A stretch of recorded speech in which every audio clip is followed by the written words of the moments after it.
Hello students, हम पढ़ रहे हैं लेसन 7 जिसका शीर्षक है डॉक्टर का अपहरण। यह एक विज्ञान कथा है जिसके लेखक डॉक्टर हरिकृष्ण देवसरे जी हैं। हमने पिछले वीडियो और पिछले पेज में देखा कि एक डॉक्टर भटनागर नामक एक व्यक्ति हैं जो कि लापता हो जाते हैं और वह एक बहुत ही कुशल व्यक्ति हैं, कुशल डॉक्टर भी हैं जो कि लोगों की सेवा के लिए, अपने कर्तव्य के लिए कभी भी वो तत्पर रहते हैं, तैयार रहते हैं, चाहे वो दिन हो रात हो, चाहे उनके इस काम के लिए उन्हें पैसे मिले या ना मिले, तो भी वो अपने कार्य को बहुत ही निष्ठा से और बहुत ही लगन से करते हैं। तो हमने पिछले पृष्ठ में ये देखा, साथ ही साथ ये भी देखा कि उनकी पत्नी को डॉक्टर साहब के जो लापता के संदर्भ में जो सूत्र मिलता है, बस यही सूत्र है कि उनकी पत्नी खोज के लिए इतना ही सूत्र दे पाती है कि डॉक्टर साहब अपनी कार में नहीं गए हैं, उन्हें लेने के लिए कोई गाड़ी आई थी जिसके बड़े पहियों के निशान उन्होंने सवेरे घर के बाहर सड़क और फुटपाथ पर देखे थे। जाहिर था कि डॉक्टर साहब किसी, हमने जो पिछले वीडियो में विराम दिया था इन्हीं वाक्यों के साथ दिया था। अब आगे लेखक कहते हैं कि जाहिर था कि डॉक्टर साहब किसी ट्रक या बस में गए हैं। डॉक्टर साहब कैसे गए हैं? तो कोई ट्रक या बस में गए हैं। मोहल्ले वालों से पूछताछ करने पर भी कोई जानकारी न मिली, यानी कि मोहल्ले वालों से इसके बारे में भी पूछताछ की गई लेकिन कोई भी जानकारी नहीं मिली। फिर भी पुलिस ने वायरलेस से यह सूचना भी जारी कर दी कि कहीं किसी एक्सीडेंट के बारे में जानकारी मिले तो सूचना तुरंत दी जाए। वायरलेस आपने देखा होगा कि जो पुलिस के पास एक फ़ोन होता है उसे वायरलेस कहते हैं। तो पुलिस ने वायरलेस से यह सूचना यानी यह जानकारी जारी कर दिया, सभी को जानकारी दी, अपने विभाग के लोगों को, कि कहीं भी किसी के एक्सीडेंट के बारे में अगर कोई जानकारी मिले तो तुरंत सूचना दी जाए। कई दिन बीत गए, इस खबर के लिए कई दिन बीत गए, कोई सूचना नहीं मिली, यानी कोई भी जानकारी नहीं मिली इस संदर्भ में। चूँकि डॉक्टर भटनागर का कोई शत्रु भी न था, शत्रु की यानी होता है दुश्मन, पुलिस के लिए यह एक समस्या बन रहा था क्योंकि डॉक्टर भटनागर इतने अच्छे व्यक्ति थे कि उनका कोई एक शत्रु भी नहीं था, दुश्मन भी नहीं था। इसलिए यह शंका करना व्यर्थ था कि उनकी हत्या कर दी गई होगी। मतलब ये भी मानना मुश्किल हो रहा था कि डॉक्टर भटनागर का किसी ने हत्या किया होगा, क्योंकि हत्या करने के लिए किसी दुश्मन का होना ज़रूरी है, जो कि डॉक्टर भटनागर का कोई नहीं था, यानी कि कोई शत्रु नहीं था। इसलिए यह शंका करना व्यर्थ था, व्यर्थ यानी बिना कारण का। तो फिर कहा, आगे लिखा है, पुलिस अब केवल दो ही सूत्रों पर विचार कर रही थी, यानी दो ही चीज़ों पर विचार कर रही थी जो जानकारी उसे मिली थी। एक यह कि कुछ गुंडों ने उन्हें छिपा लिया हो और उनकी पत्नी से मोटी रकम की मांग करे। पुलिस ये मानकर बैठ गई थी कि हो सकता है कि डॉक्टर भटनागर का किसी ने अपहरण किया हो जो उनकी पत्नी से मोटी रकम यानी जो ज़्यादा पैसे की मांग करे।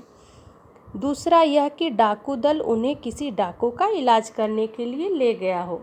पुलिस दो चीज़ों पर विचार कर रही थी कि हो सकता है डॉक्टर भटनागर का अपहरण हुआ हो और फिरौती के लिए उनकी पत्नी से पैसे मांगे जाए, मोटी रकम ली जाए, या तो हो सकता है कि कोई डाकू का गिरोह यानी जो दल होता है उन्हें उठाकर ले गया हो, कि कोई डाकू बीमार हो, उनकी इलाज के लिए उन्हें अपहरण करके ले गया हो।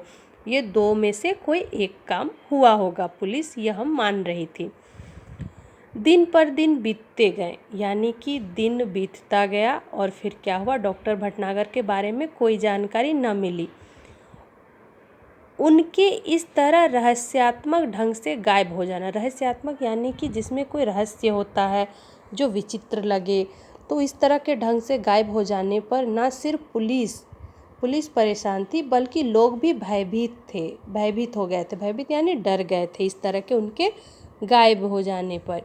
यही कारण था कि डॉक्टर भटनागर के गायब होने का समाचार केवल एक ही बार छपा गया और बाद में भय का वातावरण बन जाने के डर से उसे दबा दिया गया।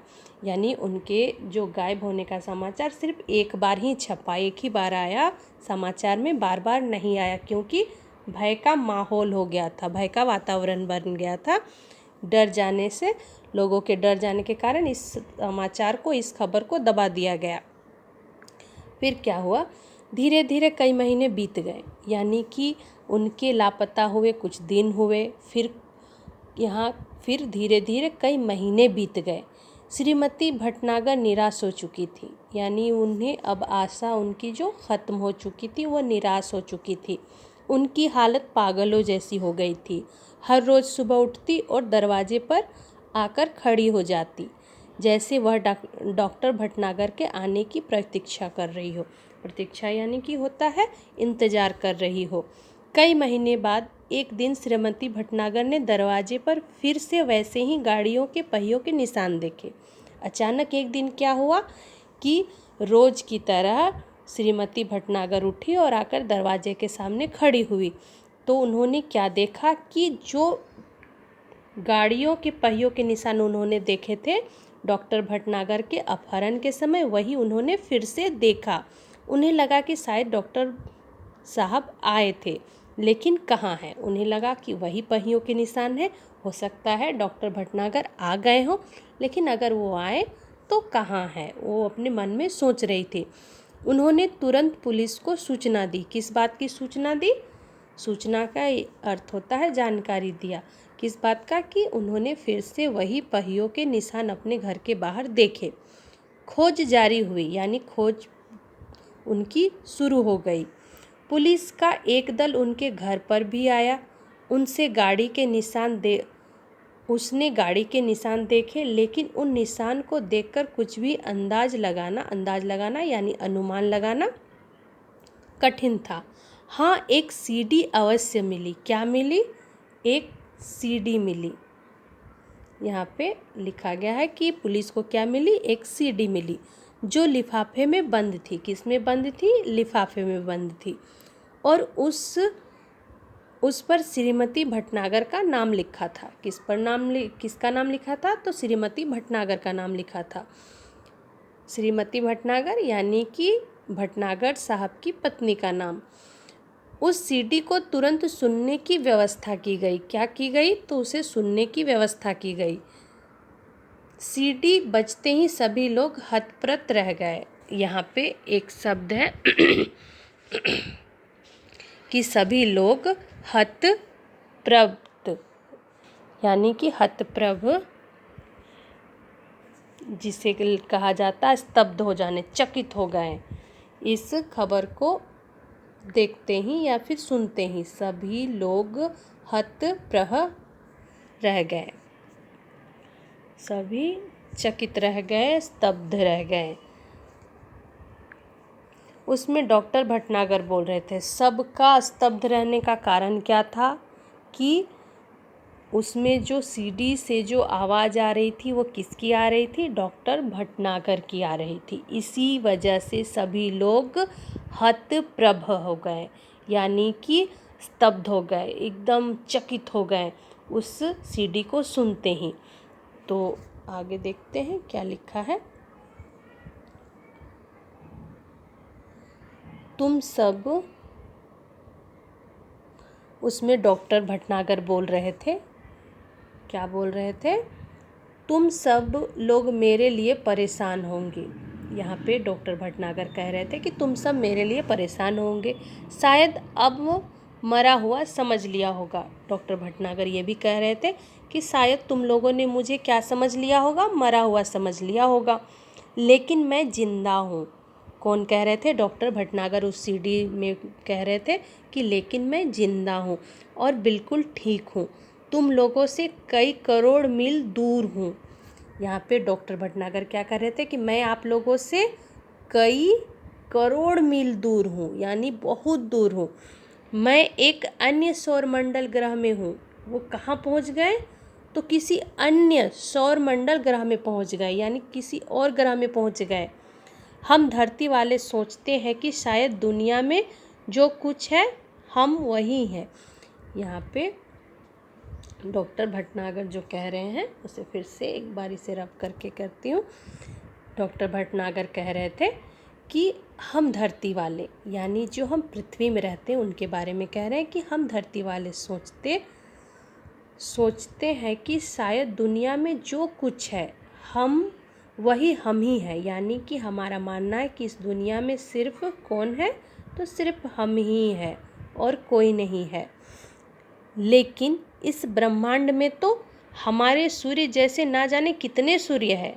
लेकिन डॉक्टर भटनागर ने क्या कहा कि हमारे ब्रह्मांड में सूर्य जैसे ना जाने कितने सूर्य है, यानी बहुत सारे सूर्य हैं। सब सूर्य यानी कि होता है सूरज, सभी अपने अपने ग्रह हैं। यहाँ पे लिखा गया है सभी के अपने अपने ग्रह हैं। उन ग्रहों पर दुनिया बसी है। और उन ग्रहों में क्या बसी है, तो दुनिया बसी है। जैसे पृथ्वी में एक दुनिया बसी है, उसी तरह उन ग्रहों में भी एक एक दुनिया बसी हुई है। और हमसे वे लोग कई गुना ज़्यादा उन्नतिशील हैं। यानी कि वो हमसे ज़्यादा प्रोग्रेस किए हुए, ज़्यादा उन्नति किए हुए उस ग्रह के जो लोग हैं, उसके बारे में डॉक्टर भटनागर ने लिखा था। मुझे यहाँ आकर अपने परिवार, मित्रों, देश और पृथ्वी से दूर का दुख तो बहुत है। यानी कि डॉक्टर भटनागर ने कहा कि मुझे यहाँ आकर अपने परिवार, मित्रों, देश और अपनी पृथ्वी से दूर का दुख तो बहुत ज़्यादा है। यानी आप लोगों से मैं दूर हूँ, अपने मित्रों से, अपने परिवार से, यहाँ तक कि अपनी पृथ्वी से। इस बात का तो मुझे बहुत दुख है, बहुत ज़्यादा दुख है। लेकिन इस बात की खुशी है कि मेरा यह भ्रम जाता रहा। यानी कि एक जो मेरा भ्रम था कि इस ब्रह्मांड में सिर्फ एक पृथ्वी ही एक ऐसा ग्रह है जहाँ हमारी दुनिया बसी है, जहाँ जीव जंतु हैं। लेकिन यह मेरा भ्रम ख़त्म हो गया, जाता रहा यानी ख़त्म हो गया है। फिर यहाँ पे डॉक्टर भटनागर कह रहे हैं कि दुनिया में सिर्फ हम ही हैं। मुझे उम्मीद है, लेखक कह रहे हैं कि दुनिया में सिर्फ हम ही हैं। मुझे उम्मीद है कि पृथ्वी के लोग मेरी इस बात से कुछ सबक लेंगे। यहाँ पे अंत में एक बार फिर से इस लाइन को रिपीट करना चाहूँगी। मुझे यहाँ आकर अपने परिवार, मित्रों, देश और पृथ्वी से दूर का दुख तो बहुत ही ज़्यादा है। लेकिन इस बात की खुशी है कि मेरा यह भ्रम जाता रहा कि दुनिया में सिर्फ हम ही है। इस बात का उन्हें भ्रम था कि इस दुनिया में सिर्फ हम ही हैं, पृथ्वी के वासी। यह उनका भ्रम था जो कि ख़त्म हुआ। मुझे उम्मीद है कि पृथ्वी के लोग मेरी इस बात से कुछ सबक लेंगे यानी कुछ सीखेंगे, जो इन्होंने उस सीडी के माध्यम से पृथ्वीवासियों को भेजा। यहाँ तक हमने देखा। तो हमारा आज का जो प्रश्न है वह कुछ इस तरह का है कि आपको बताना है। आप पेज नंबर 25 देखिए, पेज नंबर 25। यह जो है वो हम पढ़ रहे हैं वो है पेज नंबर 22 यानी 22। और आप पेज नंबर 25 में अपने बुक में या फिर PDF में देखें, जो कि प्रश्न है क्वेश्चन नंबर 1। यहाँ पे जो है वो क्वेश्चन पे आप ध्यान दीजिएगा कि आपको यहाँ पर कारक पहचानने हैं। तो आपको बताना है कि श्रीमती भटनागर ने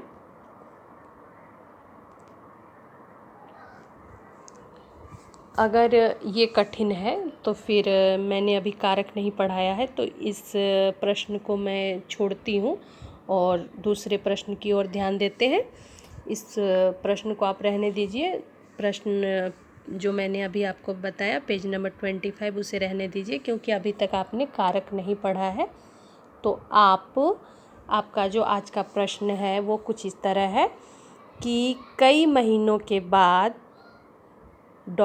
मिसेस भटनागर यानी श्रीमती भटनागर को क्या मिला, घर के बाहर क्या मिला, पहला प्रश्न। दूसरा, सीडी सुनते ही सभी लोग हतप्रभ क्यों रह गए। पहला प्रश्न कि कई महीनों के बाद श्रीमती भटनागर को दरवाजे के बाहर क्या मिला। पहला प्रश्न। दूसरा, सीडी सुनते ही सभी लोग हतप्रभ क्यों रह गए। दूसरा। तो और आपका जो तीसरा प्रश्न है वह यह है कि डॉक्टर भटनागर कहाँ पहुँच गए थे। डॉक्टर भटनागर कहाँ पहुँच गए थे। यानी कि आज के वीडियो के माध्यम से आपको 3 प्रश्न दिए गए हैं। पहला कि कई महीनों के बाद श्रीमती भटनागर को क्या मिला, घर के बाहर क्या मिला। दूसरा कि सीडी सुनते ही सभी लोग हतप्रभ क्यों रह गए। तीसरा, डॉक्टर भटनागर कहाँ पहुँच गए थे। तो आज के वीडियो में बस इतना ही। अगले वीडियो में हम इस कहानी को आगे लेके चलेंगे, आगे पेज को पढ़ेंगे। तब तक धन्यवाद।